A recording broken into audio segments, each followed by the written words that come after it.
Bonjour à tous et bienvenue sur la chaîne YouTube. Aujourd'hui, on se retrouve pour un débrief du classement du Ballon d'Or qui vient d'être donné aujourd'hui, donc le 7 décembre, si j'ai bonne mémoire, c'est ça, le 7 décembre. Donc on va revenir sur les différents joueurs, je vais donner mon avis par rapport à leur place. Donc c'est 30 joueurs, le Ballon d'Or, pour ceux qui ne connaissent pas, c'est les 30 meilleurs joueurs qui sont élus par leur père. Donc par leur père, ça veut dire par les entraîneurs, par les sélectionneurs, pardon, et par les capitaines de sélection. Ce sont eux qui votent. Voilà, et je crois qu'il y a des journalistes aussi qui ont des votes. Donc en 30e position on retrouve Dries Mertens, donc le belge Dries Mertens. Donc c'est vrai que c'est quelqu'un qui a fait plutôt une bonne saison avec Naples, il a inscrit de nombreux buts. Il joue donc avec la sélection nationale de la Belgique, il a réussi à se qualifier avec la Belgique. Il a fini deuxième de la Serie A, mais c'est vrai qu'ils n'avaient pas eu trop de mano à mano avec la Juventus, même si c'est vrai que Mertens était un des meilleurs joueurs quand même de Naples sur l'année civile passée, puisque le Ballon d'Or on juge ça sur l'année civile. Mais au niveau de sa 30e place, est-ce qu'il la mérite? Ouais, il pourrait être plus haut, moi j'aurais pu le mettre plus haut. Quoique, il y a quand même du lourd derrière, donc oui, je pense qu'il est quand même à sa place. Vous me dites en commentaire ce que vous en pensez. Ensuite, on a Philippe Coutinho. Alors, parce qu'après, il y avait des ex-aequo. Bon, ce qu'il faut que je vous dise, c'est qu'il y a des ex-aequo qui ont été donnés dans le Ballon d'Or. Je vais pas vous revenir sur tous les ex-aequo parce que je sais pas exactement qui était ex-aequo avec qui. C'est pas bien important. Ensuite, on a Philippe Coutinho de Liverpool, donc qui a quand même fait une grosse saison. Il était pressenti pour partir au FC Barcelone notamment. Philippe Coutinho qui pour moi oui mérite sa place, avec c'est un peu moins impressionnant, un peu moins offensif que Dries Mertens, donc certains auraient tendance à mettre Mertens devant Coutinho, mais je pense que Coutinho a vraiment fait une bonne saison au milieu et il a été très bon, donc je pense qu'il mérite sa place, qu'il a aussi été bon avec le Brésil, donc je pense que même si Mertens a peut-être plus impressionnant dans les stats, Coutinho mérite sa place d'être devant Mertens. Ensuite, on poursuit avec Edin Dzeko. Là, par contre, je comprends pas pourquoi Dzeko est devant quelqu'un comme Mertens, par exemple. Même comme Coutinho, d'ailleurs. Dzeko, l'attaquant de la Roma, qui a fait une bonne saison. Il a inscrit pas mal de buts, même si c'est vrai que c'était la pierre angulaire de l'équipe de la Roma, on est d'accord là-dessus. Il a inscrit pas mal de buts, mais moi, j'aurais mis personnellement Mertens et Coutinho devant Dzeko. J'aurais mis Dzeko 30e. Bon, après, c'est peut-être parce que j'aime pas trop le profil du joueur, enfin sa façon de jouer, je veux dire, je parle pas de l'homme, bien entendu. Mais voilà. C'est mon avis, vous me dites en commentaire ce que vous en pensez. Ensuite, on retrouve Mats Hummels, le défenseur international allemand du Bayern Munich, qui se trouve donc à ce temps dans le classement. Donc Mats Hummels, qu'est-ce qu'il faut voir avec lui? Bien, il faut voir que quand même il a fait une bonne saison, et je crois il a été écarté des terrains pour blessure, il a quand même été bon avec le Bayern, bon avec la Mannschaft, donc il mérite sa place. Il a pas été pour moi au standing cette année, il a pas été aussi haut qu'on aurait pu l'attendre, mais il a été pas mal quand même. Donc voilà, il mérite sa place. Après, on retrouve Oblak, le joueur donc de l'Atlético Madrid et de la Slovénie. Alors lui aussi a fait une bonne saison avec l'Atlético. Il a bien joué, il a fait de bons arrêts, il a quand même été très décisif. C'est comme une des pièces maîtresses de l'Atlético de Simeone. Il sauve pas mal de bonnes situations, donc je comprends qu'il soit à cette place dans le classement. Voilà, vous me dites ce que vous en pensez pareil en commentaire. Après Oblak, on retrouve Karim Benzema, 25e. L'international français, le premier français dans le classement, 25e Benzema. Je comprends pourquoi il se retrouve là, parce qu'il a fait une deuxième partie de saison qui était, enfin une deuxième partie de saison, un début de saison, je dirais, de août à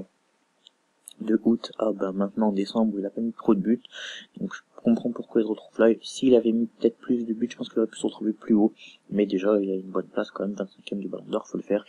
L'international français, et on pourra toujours regretter, c'est mon avis, mais qu'il ne soit pas en équipe de France, je trouve ça très dommageable. Vous me dites en commentaire ce que vous en pensez, mais Karim Benzema est 25e. Devant Karim Benzema, 24e place, Radamel Falcao, l'international colombien de Monaco, qui mérite sa place pour moi, et j'ai envie de saluer l'homme, qui a fait un grand comeback, qui a inscrit pas mal de buts pour Monaco. Il est l'un des meilleurs buteurs d'Europe cette saison. Et il est très bon, voilà, il s'est remis des ligaments croisés, il a réussi à faire ce qu'il pouvait faire, et je suis très très content pour cet homme-là. Après on retrouve Sadio Mané, le joueur de Liverpool, qui est 23e, et là, voilà, un joueur qui a été aussi également très bon, qui a inscrit de nombreux buts avec Liverpool et le Sénégal, qui a permis au Sénégal d'aller à la Coupe du Monde. Grand Sadio Mané, qui pour moi mérite même dans un plus gros club, parce que le mec est une bête offensive, quoi. Il met des buts, il accélère, il fait des passes, il est très bon Sadio Mané. 23e place, il la mérite. Pour moi, il aurait même mérité d'être plus haut. Sadio Mané. 22e place, Pierre-Emerick Aubameyang. Moi, typiquement, j'aurais mis Mané devant Aubameyang. Aubameyang qui a été bon, il a mis ses buts, mais malheureusement, en Europe, c'est vrai qu'il a pas forcément prouvé. Et pour ça que moi, j'aurais mis Mané devant Aubameyang.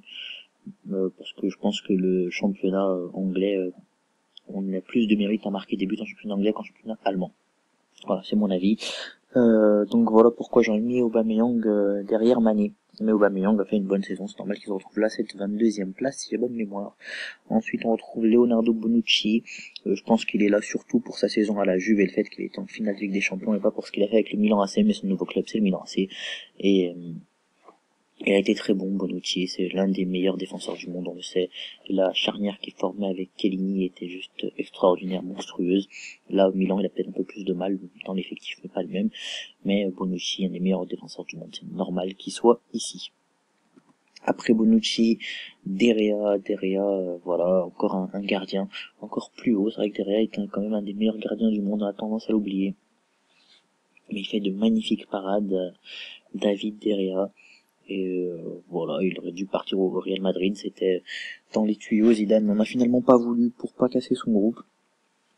Mais je comprends qu'il soit également à cette place-là, David Derea. C'est bien qu'il y ait un gardien. Voilà, beaucoup, je pense, aimeraient mettre des profils offensifs devant, mais derrière c'est quand même une pièce maîtresse de Manchester United, et je comprends qu'il soit devant certains profils offensifs, type Mané, type Aubameyang. Voilà. Ensuite, Eden Hazard. Eden Hazard qui avait une saison en demi-teinte, il a eu du mal à commencer, puis ensuite il s'est bien repris.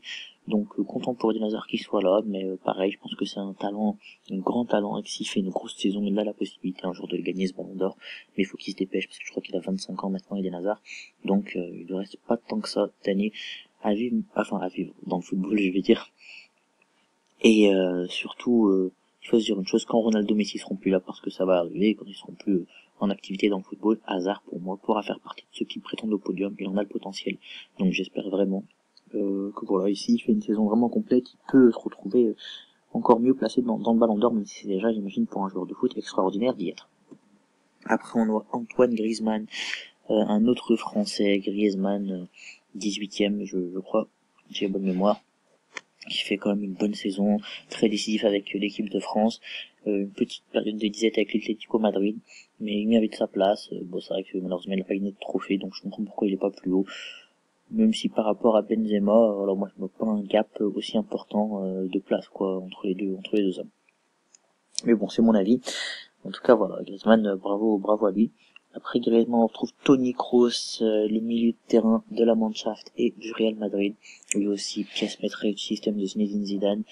Quand il est pas là au milieu, ça se ressent. Il mérite cette place. Grand joueur, très discret. On a tendance à oublier tout le travail qu'il fait, tout l'abattement physique qu'il fait sur le terrain, et c'est bien que les gens du football soient capables de reconnaître ça et lui mettre une place aussi haute dans le classement. Il la mérite amplement. Après ça, on a Marcelo, l'un des meilleurs latérales du monde, si ce n'est le meilleur latéral gauche. Marcelo, qui lui aussi apporte beaucoup. Voilà, il fait énormément de passes, notamment des dédoublements avec, par exemple, Cristiano Ronaldo sur les côtés. Donc lui aussi, Marcelo mérite sa place de 16e du classement. Il mérite vraiment cette place. Et voilà, c'est l'un des meilleurs à son poste. Donc c'est normal qu'il soit là, il a tout gagné avec le Real Madrid. Donc on est content pour lui. Après ça, on a Paulo Dybala, qui lui aussi constitue l'avenir du football. 15e, l'un des attaquants en devenir, dont on va devoir garder un œil. Je pense que lui aussi, plus tard, pourra concourir pour remporter le ballon d'or. Donc très heureux pour lui, très bon, très jeune et très bon. Et vraiment, on pourra le retrouver très très haut dans les années à venir. Il a été très bon avec la Juventus. Et voilà, j'espère qu'il va pouvoir continuer sur ce standing et ça sera pas qu'un peu de paille. Après Paulo Dybala, 14e place, Kevin De Bruyne, le joueur belge le métronome de Manchester City, une des pièces maîtresses de Pep Guardiola. très très bon. J'espère que il va lui aussi continuer dans ce sens-là. Il mérite sa place amplement, des meilleurs joueurs de première ligue. J'espère qu'il va continuer dans ce sens-là et faire une bonne Coupe du Monde avec la Belgique. Ça lui permettra d'aller encore plus haut. Luis Suarez, qui est très pixelisé, j'en le remarque ici. L'un des meilleurs attaquants également, des meilleurs neufs, si ce n'est le meilleur neuf, à mon avis, qui voilà, j'espère que il va pouvoir continuer. Il a été handicapé par une blessure cette saison, c'est pour ça qu'il a peut-être pas des stats aussi impressionnantes que d'habitude, mais quand même un gros grand joueur, et donc normal qu'il soit ici. Luis Suarez à cette 13e place, moi je l'aurais peut-être même mis plus haut, sincèrement. J'aurais pu le mettre jusqu'à la 10e place, je pense. Je pense que c'est sa blessure qui joue contre lui. Après, à la 12e place, Isco, joueur que Zidane a beaucoup suivi cette année et qui a été présent, notamment avec l'Espagne et surtout avec le Real Madrid, dans des moments super importants. Il prend vraiment un rôle de leader, Isco. Et lui aussi, je pense, pouvoir remporter un ballon d'or dans l'avenir. Alors, ça fait beaucoup de prétendants, c'est sûr, il y en a qui vont s'écrouler entre temps, mais Isco peut vraiment faire partie de ça s'il garde son sérieux, qu'il est bien encadré, il peut vraiment faire de grandes choses, Isco. Ensuite, on retrouve un joueur de Ligue 1, un Uruguayen, Cavani, 11e, aux portes du top 10. Et ben, tout simplement, l'homme qui porte Paris, c'est lui qui a marqué pendant la remontada, c'est lui qui a quand même mis le but du 3-1 qui a fait espérer Paris. Et quand Paris va pas bien, c'est toujours lui qui fait ce qu'il faut. Il met des coups francs, il met des pénaltys, il met des buts en finesse, il met des buts avec, des buts sans contrôle. Il est super bon, Cavani, c'est normal qu'il soit là. Et Paris a de la chance de l'avoir et j'espère qu'il s'est estimé comme il doit l'être parce que je pense qu'on met beaucoup de stars au-dessus de lui, des Neymar, les Mbappé, etc. Alors que Cavani, c'est le leader de Paris. Ensuite, 10e place, Harry Kane, le joueur anglais qui est très très bon avec Tottenham, qui porte l'équipe et qui lui permet d'être aussi haut dans le classement. C'est normal qu'il soit là, lui aussi, un ballon d'or en puissance. On est heureux pour lui, il mérite vraiment ce qu'il fait parce qu'il se bat chaque semaine et il essaye d'inscrire des buts, donc on est très content pour Harry Kane qu'il soit ici. Après ça, on retrouve directement Robert Lewandowski, le Polonais, très gros attaquant qui est également inscrit pas mal de buts avec le Bayern Munich. Bon, c'est vrai que moi je comprends pas pourquoi il est si haut dans le classement. Robert Lewandowski, j'en aurais mis bien autre devant lui, mais voilà, il mérite quand même cette place. Si ses pairs ont mis là, c'est qu'il mérite cette place, même si je pense qu'il a surtout la chance d'être au Bayern Munich, c'est ça qui a fait qu'il soit ici. Ensuite, N'Golo Kanté, l'homme aux 8 poumons. N'Golo Kanté, énorme, c'est normal qu'il soit là, cette 8e place, gros milieu de terrain.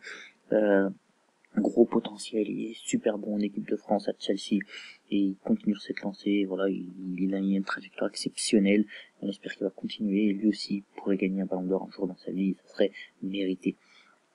Ensuite, Kylian Mbappé, très jeune mais déjà très haut dans le classement, sincèrement je l'aurais pas mis si haut dans le classement parce que je crois pas qu'il ait fait tant de choses que ça, je l'aurais pas mis devant quelqu'un comme Harry Kane, pas devant Cavani, pas devant Isco, pas devant Suarez, pas devant De Bruyne, pas devant Dybala, pas devant Marcelo. Enfin voilà quoi, c'est quelqu'un que j'aurais mis à la limite, voilà, à la 20e place, voilà, par là quoi. Peut-être devant Falcao, devant Benzema, y a pas de souci, voilà, on va dire les 25e, je l'aurais mis, mais je l'aurais pas mis si haut dans le classement. Je pense qu'il paye le prix de son transfert, c'est le prix de son transfert qui fait ça. Mais voilà, bravo à lui d'être là, si jeune, mais je crois pas que ça soit vraiment sa place. Vous me dites en commentaire ce que vous en pensez, c'est un des points d'interrogation pour moi.